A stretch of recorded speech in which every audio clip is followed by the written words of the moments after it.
경기 침체 공포가 확산되면서 정부가 5달째 우리 경제 수출과 투자가 부진하다고 진단했습니다. 지속되는 반도체 부진에다 일본 수출 규제 등 대내외 불확실성도 확대됐기 때문이라는 분석입니다. 류정훈 기자가 보도합니다. 지난달 우리나라 수출은 461억 달러, 수입은 437억 달러로 무역 흑자는 24억 달러를 기록했습니다. 2012년 2월 이후 90개월 연속 흑자를 이어갔지만 지난해 7월과 비교하면 무역 흑자는 3배 가까이 줄었습니다. 문제는 수출입니다. 7월 수출액은 461억 달러로 지난해보다 11% 넘게 감소했습니다. 품목별로는 주력 수출 품목인 반도체가 30% 가까이 감소했고 석유 제품의 감소폭도 컸습니다. 국가별로는 무역 분쟁을 겪고 있는 미국과 중국, 그리고 무역 마찰을 빚고 있는 일본에 대한 수출입 감소가 두드러졌습니다. 정부도 큰 위기감을 갖고 있습니다. 정부는 그린북에서 부진이라는 표현을 지난 4월로부터 5달 연속 사용했는데 이는 2005년 그린북 창간 이래 가장 긴 연속 부진 판단입니다. 소비와 관련해선 국산 승용차 내수 판매량은 1년 전보다 3.7% 줄었고 백화점과 할인점 매출액도 감소세를 이어갔습니다. 현재 경기 상황을 보여주는 6월 경기동행지수는 전달보다 0.1포인트 하락했고 전망을 보여주는 선행지수 순환변동치도 0.2포인트 내렸습니다. SBS CNBC 류정훈입니다. 미국에서 불거진 경기 침체 공포 영향으로 국내 금융시장이 오늘 출렁거렸습니다. 자세한 내용 취재기자 연결합니다. 장가희 기자. 네, 장가입니다. 글로벌 경기 둔화 우려가 커지면서 오늘 코스피가 1920선으로 밀려났다고요. 네, 그렇습니다. 코스피는 전거래일보다 0.58% 떨어진 1927.17에 장을 마쳤습니다. 유가증권 시장에서 외국인은 936억 원어치를 순매도했고 개인은 552억 원, 기관은 152억 원어치를 순매수했습니다. 미국 국채의 장단기물 수익률 역전 현상으로 글로벌 경기 침체 공포가 확산된 영향입니다. 2년 만기 미국 국채 수익률은 10년 만기 국채 수익률을 10여 년 만에 처음으로 웃돌았습니다. 이는 지난 2007년 이후 처음입니다. 그렇군요. 코스닥도 오늘 하락 마감했죠? 네, 그렇습니다. 코스닥 지수는 전거래일보다 0.93% 내린 591.57에 마감했습니다. 코스닥 시장에서 개인은 홀로 547억 원어치를 사들였고 기관은 410억 원, 외국인은 121억 원을 순매도했습니다. 서울 외환시장에서 원달러 환율은 1원 90전 내린 1210원 80전에 장을 마쳤습니다. 원달러 환율은 지난 13일 3년 5개월 만에 최고치를 나타냈지만 오늘까지 하락이 이어지면서 급등세는 되돌린 모습입니다. SBS CNBC 장가입니다. 금융위원회가 내부 금융시장 점검 회의를 열고 미국 국채 장단기 금리 역전 등 대외 불확실성에 따른 국내 금융시장 영향을 오늘 점검했습니다. 회의를 주재한 손병두 금융위 부위원장은 글로벌 경기 둔화와 미중 무역 분쟁, 홍콩 시위 등 대외 불확실성에 따른 금융시장 움직임을 면밀하게 모니터링할 것이라고 말했습니다. 이어 컨틴전시 플랜을 재점검하는 등 시장 안정 조치를 신속히 시행할 수 있도록 철저히 준비할 것을 주문했습니다. 다음 소식입니다. 올 상반기 금융권 인사들의 연봉이 공개됐습니다. 금융업 특성상 기본급보다 성과급 비중이 높아 관심이 쏠렸는데요. 취재기자 연결해 알아보겠습니다. 김성현 기자. 우선 상반기 가장 많은 보수를 받은 사람은 누구였습니까? 네, 올해 상반기 금융권 연봉 랭킹 1위는 정문국 오렌지라이프 사장이 차지했습니다. 정 사장의 보수 총액은 205억 6,300만 원이었는데요. 막대한 스톡 옵션 행사 이익 덕이었습니다. 정 사장은 급여로는 4억 5천만 원, 상여 6억 1,400만 원, 기타 근로소득 5,400만 원, 스톡 옵션 행사 이익으로 194억 4,500만 원을 받았습니다. 정 사장은 지난 2014년 오렌지라이프 대표로 취임할 때 사모펀드인 MBK 파트너스로부터 스톡 옵션을 받았는데요. 지난 1월 오렌지라이프가 신한금융지주에 매각될 때 이 스톡 옵션을 행사했습니다.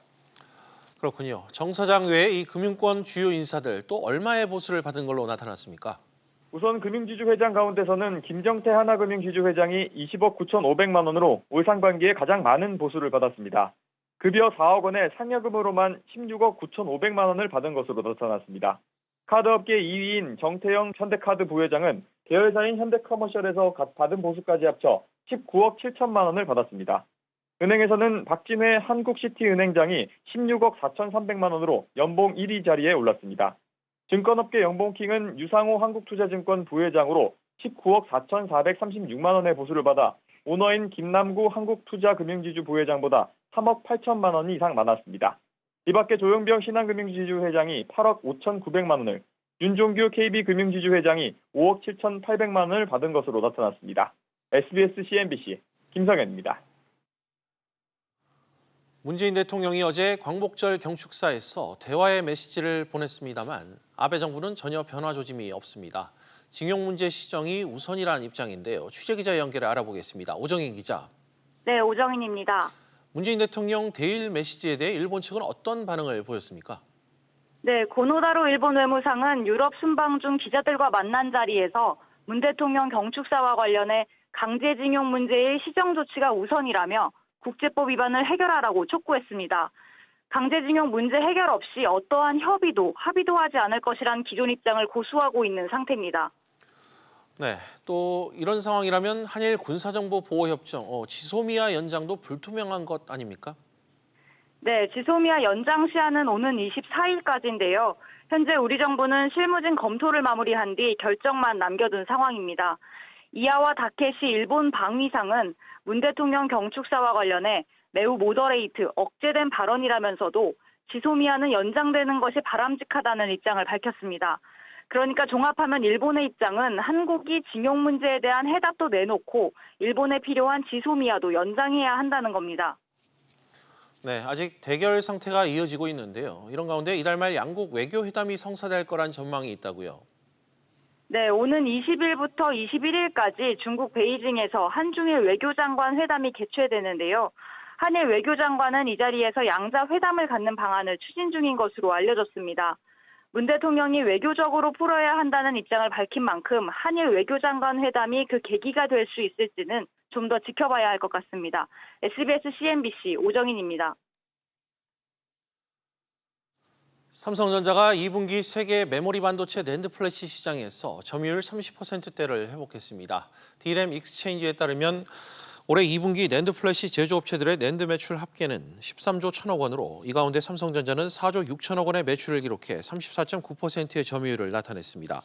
SK 하이닉스의 점유율도 10.3%로 올라 매출 상위 5개 업체 가운데 두 한국 업체만 매출이 증가했습니다.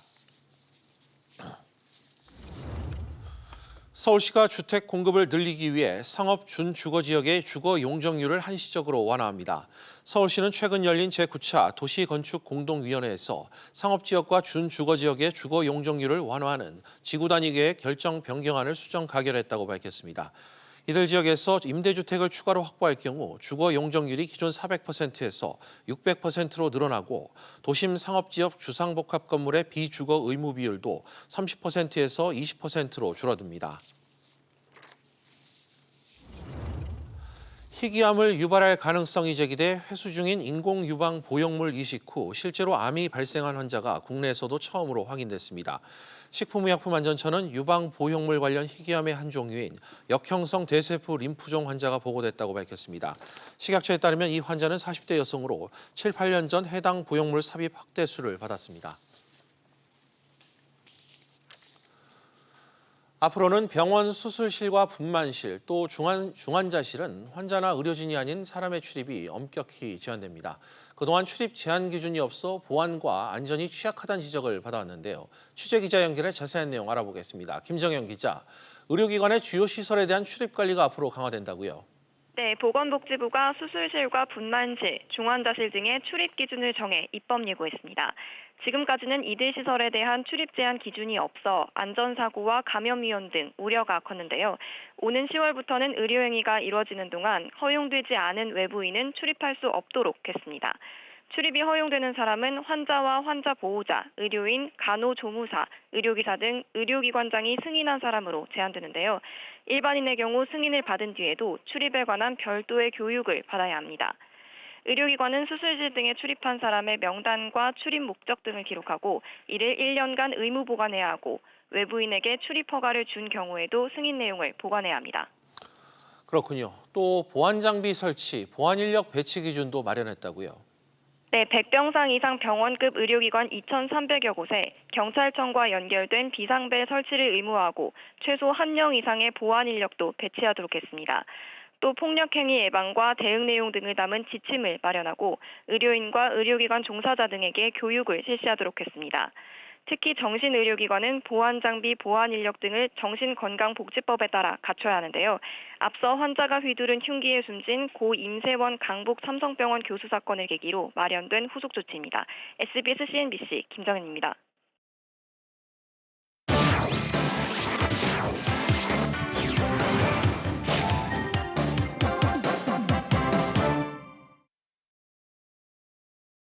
주요 이슈를 체크해보는 시간, 이슈 체크 오늘입니다. 그럼 먼저 첫 번째 이슈부터 보도록 하겠습니다. 화면 보시죠. LG폰의 부활 날갯짓. LG전자의 첫 5G 스마트폰이 2개의 스마트폰 화면, 듀얼 스크린으로 요즘 돌풍을 일으키고 있다고 합니다. 다음 달 후속작을 내놓을 예정인데 이런 돌풍을 이어갈 수 있을지 주목된다고 하는데요. 취재 기자와 좀 더 자세한 이야기 나눠보겠습니다. 산업부 최나리 기자 나와 있습니다. 최 기자, LG전자가 내놓은 첫 5G 폰의 시장 반응이 상당히 뜨겁다고요? 네, LG전자의 첫 5G 폰인 V50 신규가 시장에서 돌풍을 일으키고 있습니다. 지난 5월 10일 출시 이후 내일이면 출시 100일째를 맞이하는데요. 업계는 지난 6월 말쯤 약 30여만 대를 돌파해 최근 50만 대의 판매를 넘어선 것으로 보고 있습니다. 전작에 비하면 초기 판매 속도가 약 4배에서 5배 정도입니다. 특히 최근 보조금이 줄었음에도 판매가 꾸준히 증가하고 있는 것은 단순히 가격 경쟁력뿐만이 아니라 제품의 신뢰도를 갖춘 것으로 해석이 됩니다. 그렇군요. 역시 이 듀얼 스크린이 인기를 끄는 요인입니까? 그렇습니다. 그 2개의 화면, 즉 듀얼 스크린이 실사용자들에게 호평을 받고 있는데 이 덕분에 인기를 끌고 있다는 평가가 나오고 있습니다. 예를 들어 개인 메시지를 주고받으며 동시에 게임을 할 수 있는 그 편의성이 입소문을 타고 있는 건데요. 삼성의 폴더블 폰 출시가 미뤄진 것도 이 듀얼 스크린의 존재감을 키우는 요인이 되고 있습니다. 그렇군요. 이런 가운데 이 다음 달 또 새 제품을 출시한다고 하던데 역시 듀얼 스크린 모델이 탑재될까요? 그렇습니다. 역시 듀얼 스크린이고 또 기존 모델보다 한층 진화한 기능을 갖춰서 소비자들의 관심을 끌어모으고 있습니다. 더 얇고 가벼워진 디자인과 더 많은 기능을 넣은 제품으로 스마트폰에 한 획을 그을 수 있는 그런 제품을 선보일 예정입니다. 그 주요 특징은 화면을 덮은 상태에서 날짜와 시간이 나타나는 전면 알림창을 탑재한 것이고요. 또 펼친 상태까지 어느 각도에서나 화면이 고정되는 프리 스탑 힌지 기술을 적용했습니다. LG전자는 후속작을 다음 달 6일 독일 베를린에서 선보일 예정입니다. 앞서 지난 6일 하반기 전략 스마트폰 공개를 알리는 티저 영상을 공개한 지 100일 만에 오늘 조회수가 120만 건을 돌파했다고도 밝혔습니다. 그렇군요. 이번 후속작으로 하반기 흥행을 좀 이어갈 수 있을까요? 네, 하반기에는 삼성전자 갤럭시 노트 10을 비롯해 갤럭시 폴드, 또 애플 아이폰 11 등 신제품이 쏟아져 나올 계획입니다. 따라서 경쟁력을 유지할 수 있을지는 더 지켜봐야겠는데요. 다만 LG전자는 부진했던 스마트폰 사업의 반전까지는 아니더라도 LG전자의 스마트폰이 변곡점을 맞이할 수 있는 기회가 될 것으로 보고 있습니다. 네, 최 기자 잘 들었습니다. 그럼 다음 이슈로 넘어가겠습니다. 두 번째 이슈입니다. 만세에 삼창한 박용만. 개인 간 대출 거래인 이 P2P 대출 관련 법안이 법제화를 위한 첫 문턱을 넘자 박용만 대한상공회의소 회장이 만세를 외쳤다고 해서 화제입니다. 대체 어떤 법안이길래 박 회장이 만세까지 불렀는지 취재 기자 통해 알아보도록 하겠습니다. 경제부 이한승 기자 나와 있습니다. 이 기자. 네.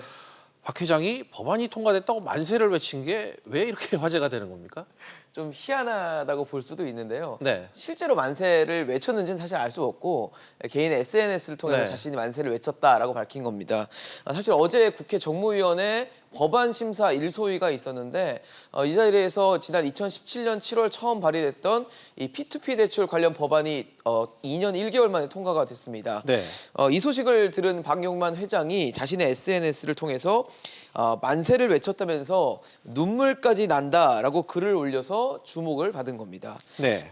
박 회장은 그동안 여러 차례 국회를 찾아서 이 P2P법 통과를 촉구하고 또 규제로 어려움을 겪고 있는 젊은 창업자들에게는 이 미안함을 표현해 왔기 때문에 이번 법안 통과가 반가웠던 것으로 보입니다.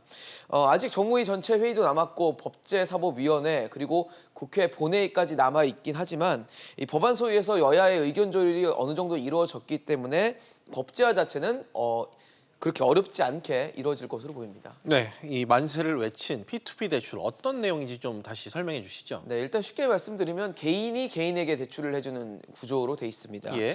돈이 필요한 사람이 이 P2P 대부 업체에 대출을 요구를 하면요, 업체가 투자자를 모아서 돈을 또 모으게 되고요, 그 돈을 대출을 요구한 대출자에게 빌려줍니다.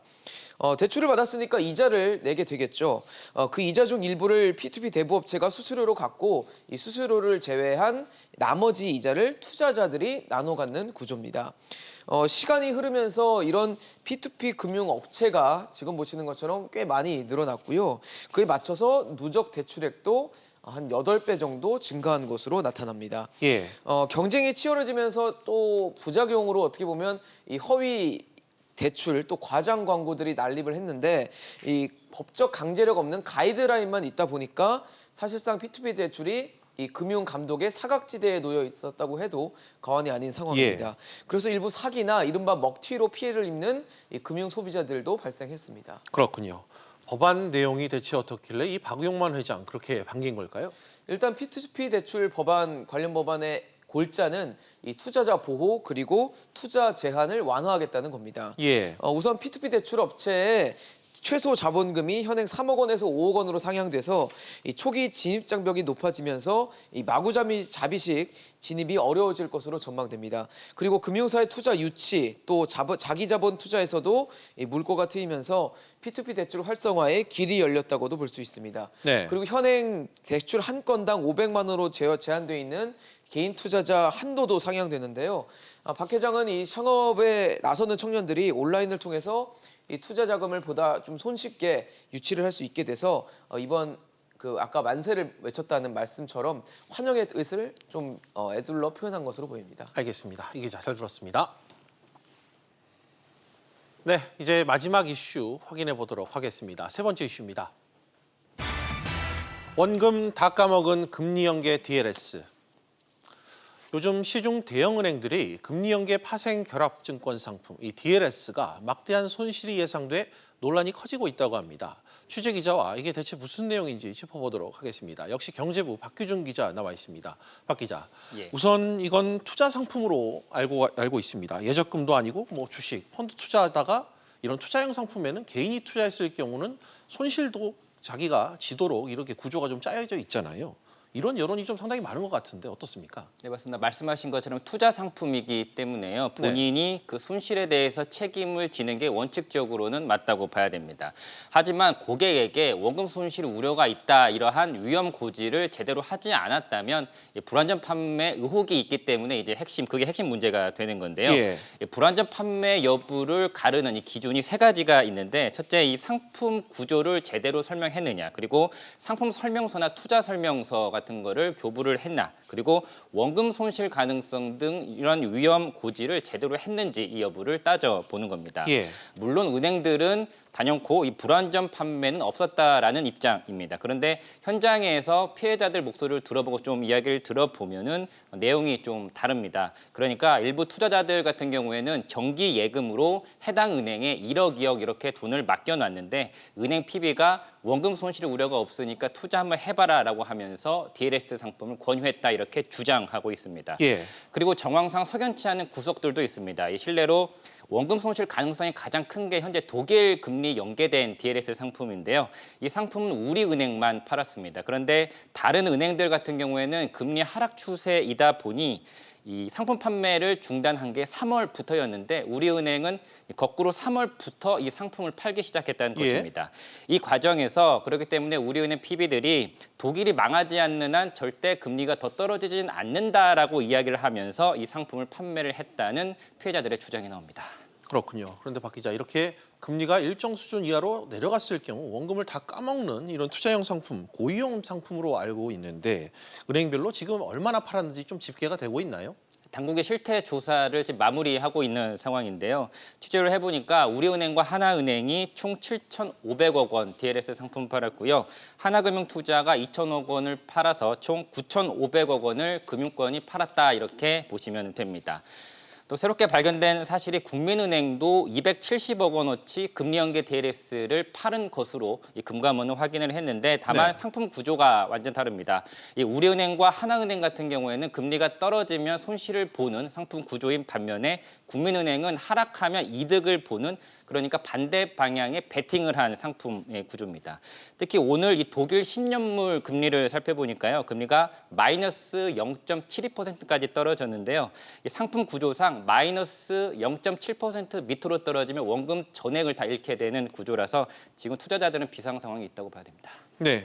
은행들이 왜 이렇게 위험한 금융 상품을 팔았던 걸까요? 결론부터 말씀드리면 수수료 이익을 많이 거둘 수 있기 때문입니다. 예. 이 금리 연계 DLS 상품은 은행이 떼가는 선취 수수료가 투자 금액의 1%에서 1.4% 수준이 되는데 이게 다른 파생 상품과 비교해보면 소폭 좀 높다고 봐야 됩니다. 이 ELS 같은 경우에는 은행이 떼가는 선취 수수료가 1% 수준이니까 말씀드린 대로 1.4%까지 DLS는 떼가기 때문에 좀 비싸다, 이렇게 보셔야 됩니다. 더구나 이 독일 금리 연계 상품 같은 경우에는 만기도 4개월, 6개월 이렇게 짧다 보니까 1년에 같은 투자자들을 대상으로 2번, 3번 이렇게 팔 수도 있거든요. 그래서 또 이렇게 재투자할 때마다 선취 수수료를 또 꼬박꼬박 은행에 내야 되는 상황입니다. 금융권의 한 관계자는 이 내부 경영진이 만기 6개월로 2번을 팔자, 그리고 만기를 4개월로 해서 3번을 팔자, 이런 식으로 푸시를 넣었다라고 주장하기도 했습니다. 그렇군요. 상황이 좀 심각해 보이네요. 박 기자, 잘 들었습니다. 네, 퓨즈플러스 계속해서 오후 토론으로 이어가겠습니다. 오후 토론은 시청자 여러분들도 유료 문자 100원으로 의견 보내주시면 실시간 토론에 참여하실 수 있습니다. 샵 3698번으로 많은 참여 부탁드리겠습니다.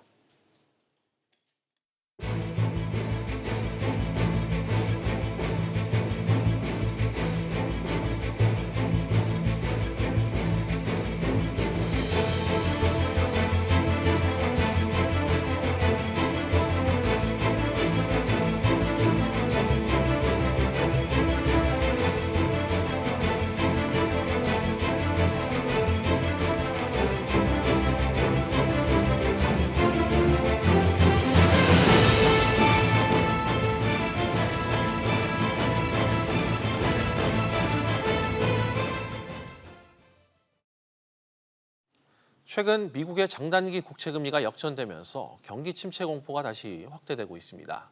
과거에도 장단기 금리 역전은 이 시차를 두고 경기 침체를 불러왔기 때문인데요.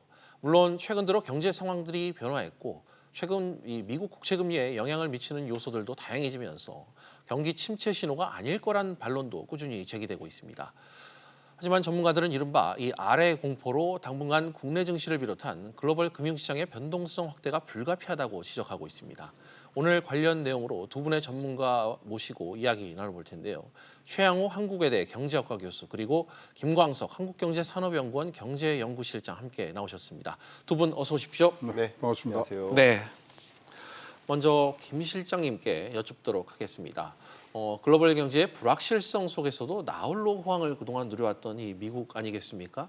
근데 이 미국조차 올 4분기 성장률이 하향 조정될 것이다, 이런 전망이 지금 나오고 있어요. 네, 세계 경제를 전망하는 월드뱅크, IMF, OECD 이런 주요 국제 기구들도 미국 성장률이 둔화될 것을 먼저부터 예감을 하고 있었는데 예감했던 그 경제 성장률보다도 더 낮아지는 그런 영향이 펼쳐지고 있고요. 최근에 굉장히 유명한 경제학자들, 대표적으로 하버드의 서머스 교수님 같은 경우도 중장기적으로 구조적인 장기 침체에 처할 가능성이 높다라고 우려를 많이 하고 있고요. 전 페드 의장 그린스펀 같은 경우도 스태그플레이션 가능성이 높다, 이렇게 하면서 미국 경제가 생각했던 것보다 더 안 좋아지고 있는 모습들이 계속 전개되고 있는 것으로 나타납니다. 네, 상당히 그 미국 현지의 목소리를 함께 좀 덧붙여서 진단을 해주셨습니다. 최 교수님, 그렇다면 방금 이 김 실장님이 말씀하셨던 이 경기 악화 우려, 미중 무역 분쟁의 여파가 미국에게 예상보다 좀 크게 작용하고 있다고 봐야 될까요? 네, 크고요. 지금 시장이 예상했던 것보다 이게 장기화되는 부분들이 아주 고착화돼서 현재에서는 그렇습니다. 이제 이거 대선까지 간다. 그렇기 때문에 지금 이것이 중단에 누군가 하나가 이제 져야지 끝내는 상황인데 대선까지 간다고 봤는데 이것이 무역 전쟁에서 기술 전쟁으로 옮겨 타고 이게 금융 전쟁으로 지금 확산되는 뭐 분위기를 가다 보니까 진짜 핵보다 무섭다는 금융 전쟁이 이제 일어나는 네. 그런 상황에 지금 뭐 거기다가 복합적 요소들이 굉장히 많이 지금 붙었어요. 무역 전쟁 단독으로만은 이렇게 나쁘게 가지 않습니다. 근데 지금 사실 세계가 제일 주목하고 있는 거는 한일 간의 경제 전쟁이거든요.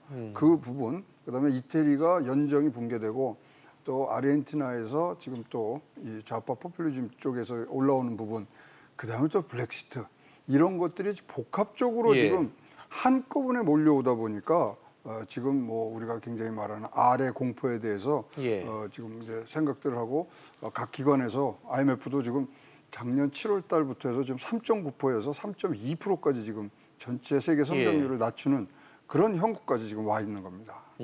실제로 뭐 나라별 뭐 요즘 외신 보도를 보면 나라별로도 상당히 불안 요소들이 많은 그렇습니다. 그런 모습들이 감지되는 것 같습니다. 김 실장님, 이런 미국 경기 흐름이 글로벌 경제에 분명히 부정적인 시그널을 보내고 있는 것 같은데 실제 글로벌 경제 침체 가능성 전보다 많이 높아진 거죠? 굉장히 높아졌다고 볼 수 있고요. 미중 무역 분쟁을 시작으로 해서 한일 무역 전쟁뿐만 아니라 여러 보호무역주의가 확산되는 과정 속에 있습니다. 또 한 가지 거대한 이슈가 또 등장한 것이 바로 디지털세인데요. 디지털세 때문에 또 한 번 보호무역 조치들이 많아지면서 글로벌리 교역량이 줄어들 그럴 가능성이 굉장히 높아지고 있습니다. 사실 미국 경기가 위축되고 있다는 이야기는 다시 말하면 글로벌 수요 둔화로 연결될 가능성이 굉장히 높다는 뜻이에요. 말 그대로 많은 나라들이 미국에 소비재를 수출하는 그런 구조인데 미국 경기가 위축되니까 많은 국가들에서 수출 경기가 굉장히 위축되는 것이고 그런 것들이 다시 한번 세계 경제에 불안한 조짐을 계속 불러오고 있다 이렇게 해석할 수 있겠습니다. 알겠습니다. 최 교수님, 앞서 저희가 뭐 교수님께 여쭙고 제가 방금 말씀드린 대로 그 주요국들의 불안 요소들이 좀 많이 감지되고 있는데 상당히 경제 대국으로 알려진 뭐 독일을 비롯해서 뭐 빅2로 알려진 중국조차도 경제 지표 부진이 요즘 들어 두드러지고 있다면서요? 네, 그렇습니다. 지금 2위에서 5위까지가 다 지금 뭐 조금 불안한 얘기들을 하고 있네요. 독일 같은데 2, 4분기 마이너스 성장률 같고요. 중국 같은 경우는 산업 생산성이 지금 4.8이 나왔는데 당초 예상이 5.9였어요. 5.9%. 그러니까 그거보다 처지면서 대개들 이제 우리가 경제가 이랬었어요. 선진국들이 좀 뭐 부진하면 브릭스라든가 이런 이 중간에서 한번 받쳐주고 그러는데 지금 동반으로 지금 내려오고 있거든요.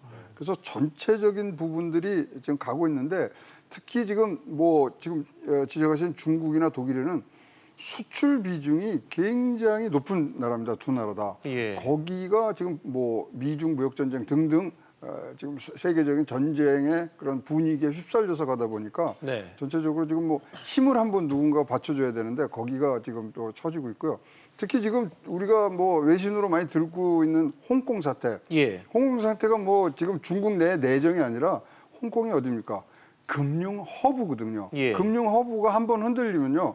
굉장히 신흥국들이라든가 돈이란 게 돌아야 되는데 그 홍콩에서 도는 거를 굉장히 빠른 속도로 촉진해 주던 곳이 지금 딱 막혀 있다 이거죠. 그러니까 지금 뭐 올 것들이 지금 한꺼번에 지금 오고 있는. 그래서 다들 경제 성장도 처지면서 또 이 돈줄 흐르는 데가 지금 막히는 부분 이런 것들이 지금 뭐 우리가 얘기하는 아래 공포에 다가온 거 아니냐 이런 얘기들이 지금 나오기 시작한 거죠. 여러 가지 시그널들이 뭐 외신 보도를 통해서 계속해서 나오고 있다는 지적을 최 교수님께서 해주고 계십니다. 지금 벌어지고 있는 이런 일련의 배경들, 미국 장단기 채권의 금리 역전 현상으로 지금 이어졌다는 분석이 나오고 있습니다. 김 실장님, 장단기 금리 역전 현상, 이 문제를 계속해서 지금 다루고 있는데 이게 어떤 내용인지 우리 시청자들 위해서 다시 한번 친절히 설명해 주시죠. 제가 한번 친절히 설명을 드려보도록 하겠습니다.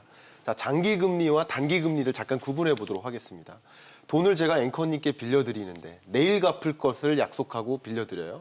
혹은 30년 있다 갚을 것을 가정하고 돈을 빌려드려요. 근데 내일 갚는다고 약속을 했을 경우라면 굳이 이자 안 받아도 되죠. 바로 불확실성이 없고, 그렇죠. 불확실성이 없어요.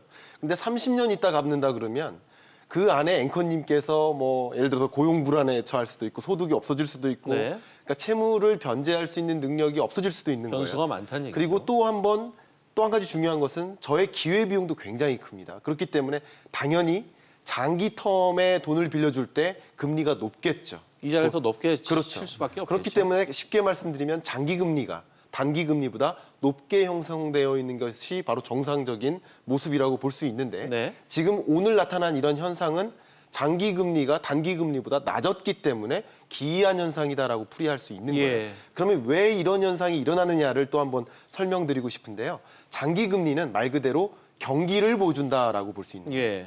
말 그대로 경기가 불안하다라고 보면 많은 투자자들이 주식에 투자하고 싶지 않아요. 안전자산에 투자하고 싶은 거예요. 그러니까 대표적인 안전자산인 미국 국채에 투자하는 거예요.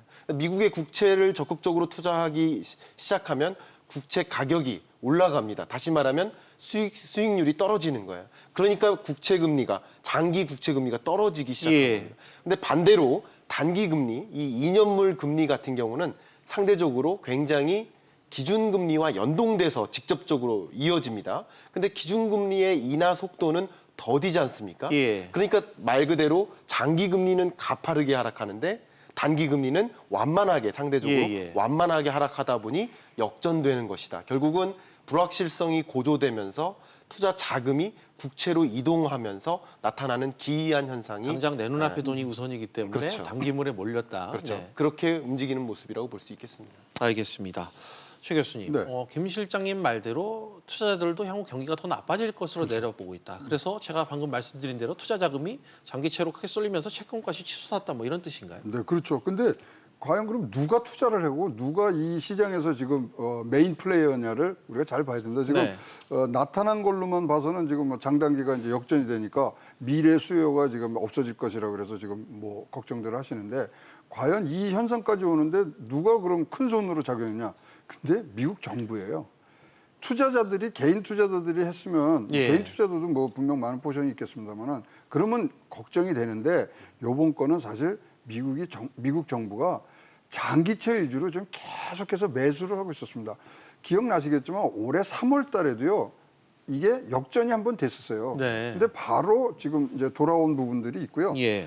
지금은 미국 정부에서 계속적으로 지금 단기채는 매도하고 장기채는 매수하는 그런 포지션을 좀 쭉 갖고 왔기 때문에 그것이 소위 말하는 이제 시장 금리의 하방 압력으로 작용을 해서 이 현상이 나타나는데요. 그래서 아까 모두에도 앵커께서 지적을 해주셨지만 이게 뭐 경기 침체 뭐 신호일 수는 있지만 그렇다고 해서 우리가 생각하는 그런 과거에 일어났던 그런 현상들이 나오기에는 조금 부족하고요.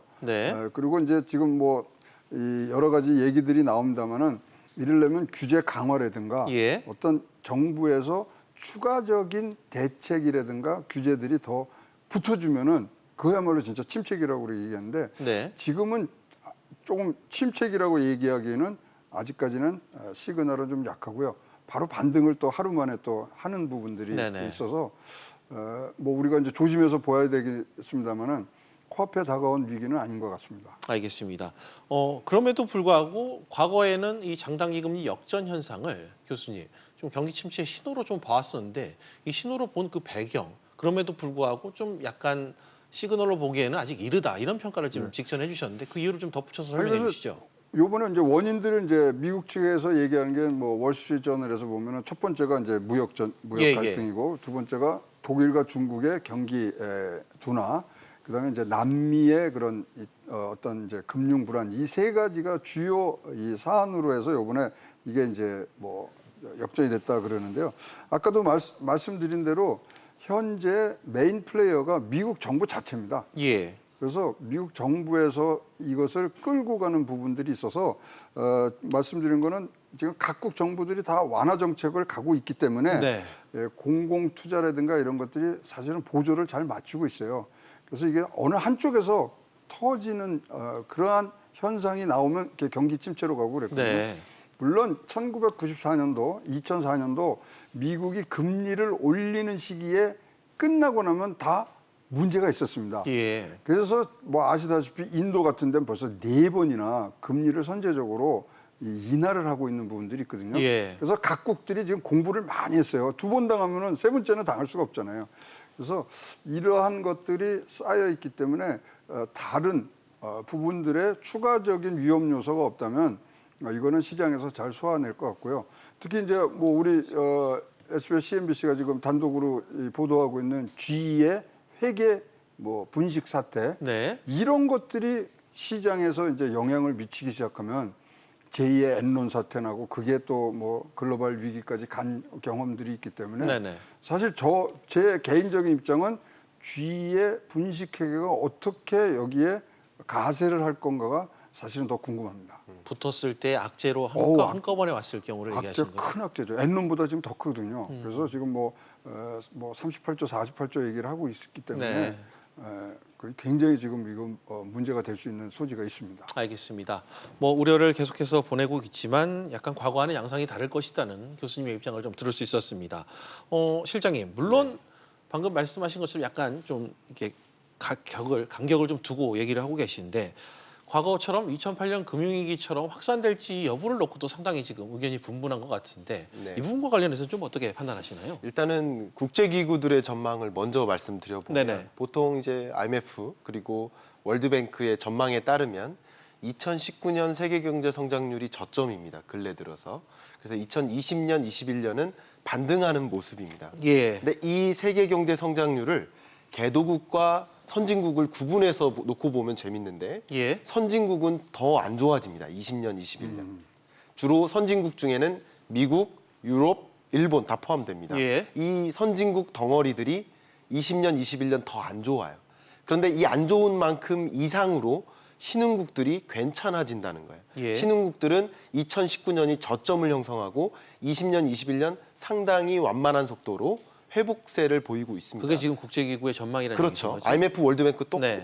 월드뱅크 똑같습니다. 네. 결국은 이런 현상들을 보면은 선진국 경제가 침체되는 것만큼 그 이상으로 신흥국 경제들이 나름대로 뒷받침해주는 그런 모습으로 전개되기 때문에 이것이 위기 상황으로 전개되기는 굉장히 어려울 수 있겠다라는 말씀을 드리고요. 네. 지금과 같이 일종의 주식 경기가 막 급등락하는 그런 예. 메가폰형이라고 표현을 하거든요. 변동성이 굉장히 높아지는 모습. 예. 그러니까 이렇게 낮은 기간이 있을 때를 지나면 또 다시 높아지는 현상도 같이 있기 때문에 중장기적인 이런 하락 혹은 네. 위기라기보다는 완만한 그런 모습들이 전개될 것이고 어쨌든 2019년이 저점을 예. 형성하는 것이다라고 보는 것이 중론이라고 볼 수 있겠습니다. 알겠습니다. 미국에서도요, 뭐 연준에서 이거 얼마나 잘 알겠습니까? 네. 역전되고 그러면 다급해지고 그럴 텐데 지금 뭐 대응책으로 하나를 지금 뭐 검토를 하고 있더라고요.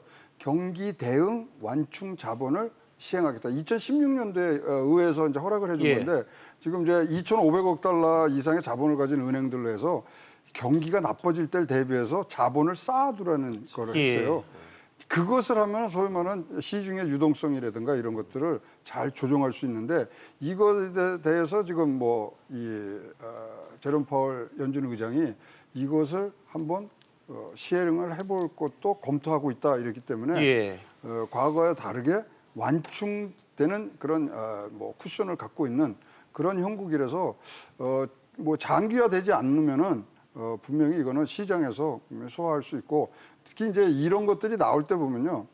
우리가 이제 1995년하고 98년도 생각이 나는데요. 예. 1995년, 98년이 무슨 일이 났냐면 요새처럼 인슈런스 컷을 합니다. 보험적으로 선제적으로 미국이 2번 이제 인하를 해요. 금리 인하를. 예. 근데 그때 뭐 3개월 내지 한 6개월 동안 증시가 폭발적으로 올라가요.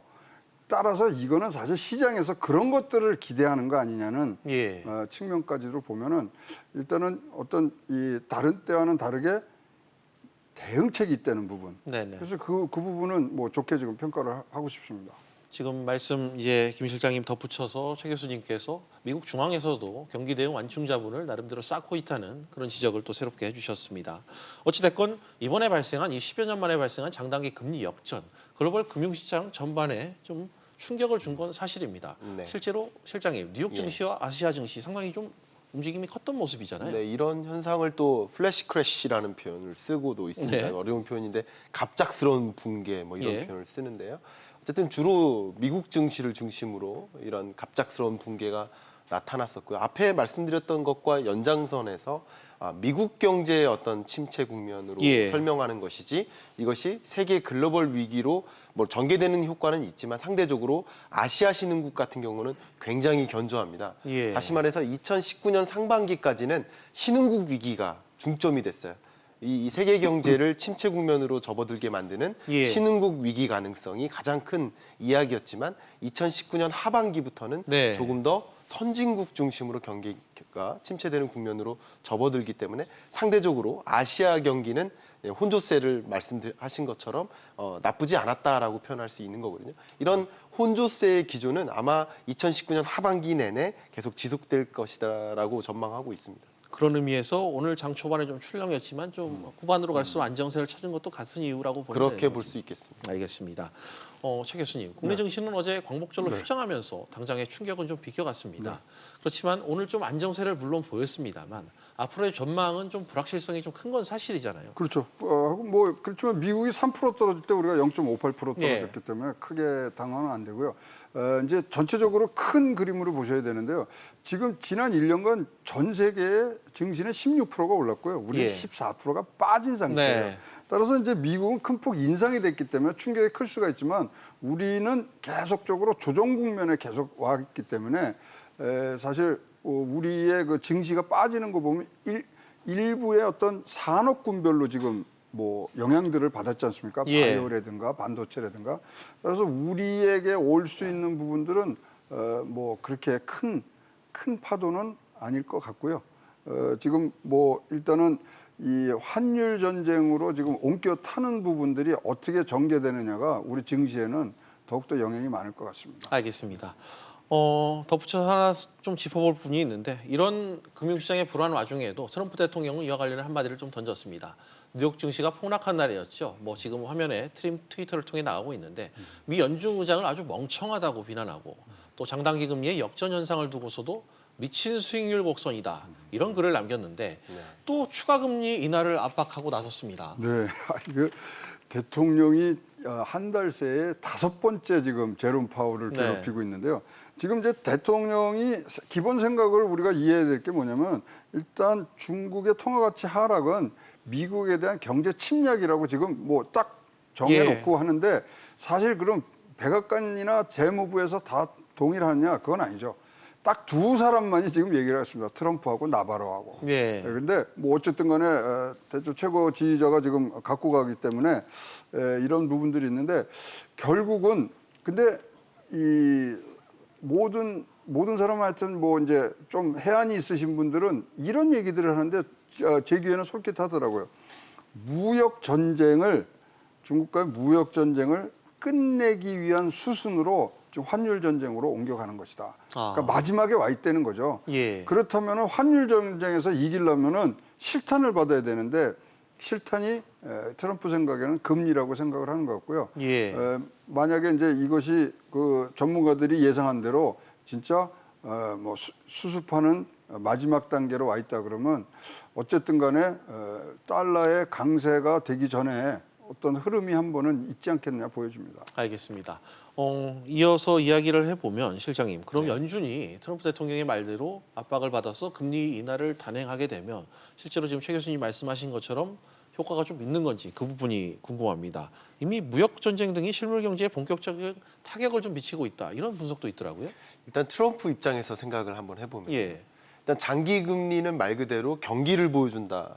경기가 꺼지는 만큼 장기 금리가 많이 떨어졌다고 볼 수 있는데 상대적으로 단기 금리는 안 떨어진 거잖아요. 이 단기 금리는 상당 부분 기준금리와 밀접하게 연동되는 가능성이 앞서 높습니다. 말씀하시는. 그렇기 때문에 트럼프의 지적은 이런 관점에선 중요할 수 있는 거죠. 그러니까 세계 경기가 꺼지는 만큼 혹은 미국 경제가 꺼지는 만큼 그거보다 더 빠른 속도로 금리를 인하를 했다면 이런 역전되는 크레이지한 이런 현상은 나타나지도 않을 수 있었을 텐데 왜 금리 인하를 제때제때 안 하느냐라는 종류의 지적인 거고 우리가 생각하는 것은 사실은 장단기 금리 역전 현상이 있어도 그게 반드시 세계 경제 혹은 미국 경제 위기로 전개될 것이다라는 개연성은 좀 약해 보입니다. 예. 그런데 시장은 혹은 대중은 투자자들은 그것을 상당 부분 믿는 거예요. 이게 전조 현상이라는 것을 굉장히 믿기 때문에 투자 위축이 연결되는 것이죠. 예. 그렇기 때문에 미국이 기준금리를 그만큼 빠른 속도로 인하해 준다면 예. 경기 부양적으로 해준다면 이런 현상은 다시 한번 반복 안 되고 네. 이런 것들이 충격을 덜 줄 수 있다라는 트럼프의 입장이라고 해석해 볼 수 있겠습니다. 알겠습니다. 뭐 나라밖 소식을 이렇게까지 길게 얘기를 지금 해석하고 있습니다. 끝으로 국내 이야기를 좀 해볼까요? 미국에서 이 장단기 금리 역전 현상이 일어난 가운데 우리나라 또한 이 국채 시장에서 장단기 금리 격차가 10년여 만에 최소 수준으로 좁혀진 상황이 연출되고 있습니다. 이 장단기 금리 역전 가능성. 교수님, 우리나라는 좀 어떻게 전망됩니까? 지금 뭐 다 기준금리 밑에서 지금 움직이고 있기 때문에 큰 걱정은 안 되고요. 근데 이제 우리나라 지금 경제 전망에 대해서 계속 너무나 나쁜 이 뭐 전망들을 하니까요. 스탠다드 차트드가요 1.0%를 냈어요.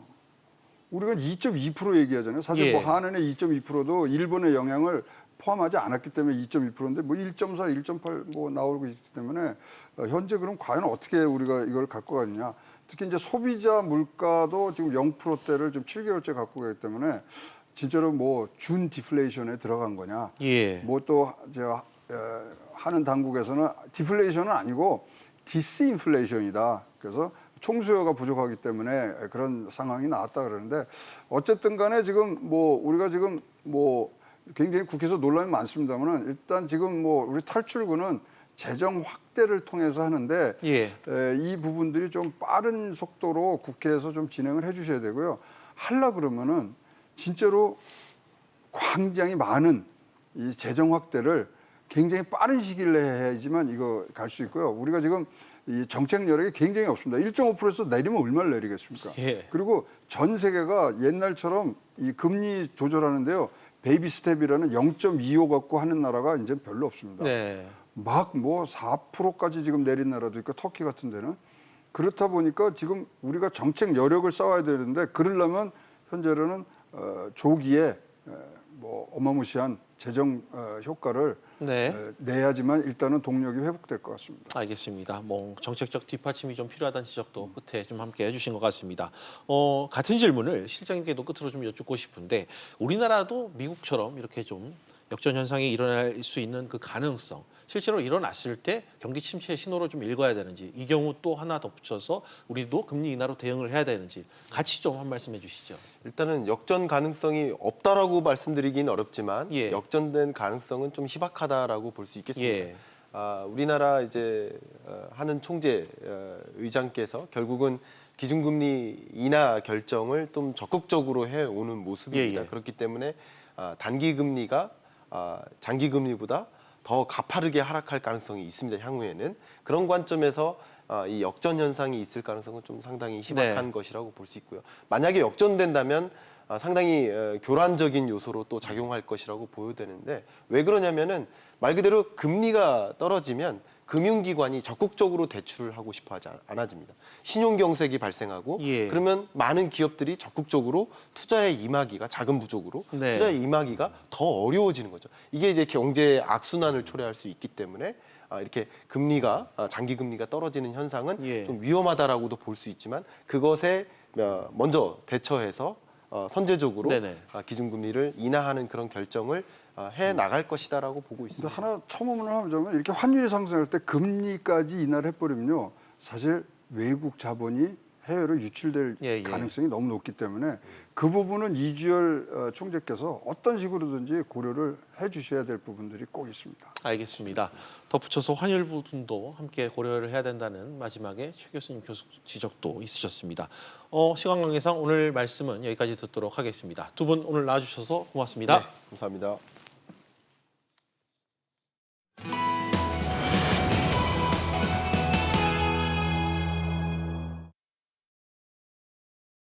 비전 플러스 오늘은 여기까지입니다. 다음 뉴스는 7시 뉴스 프리즘으로 이어집니다.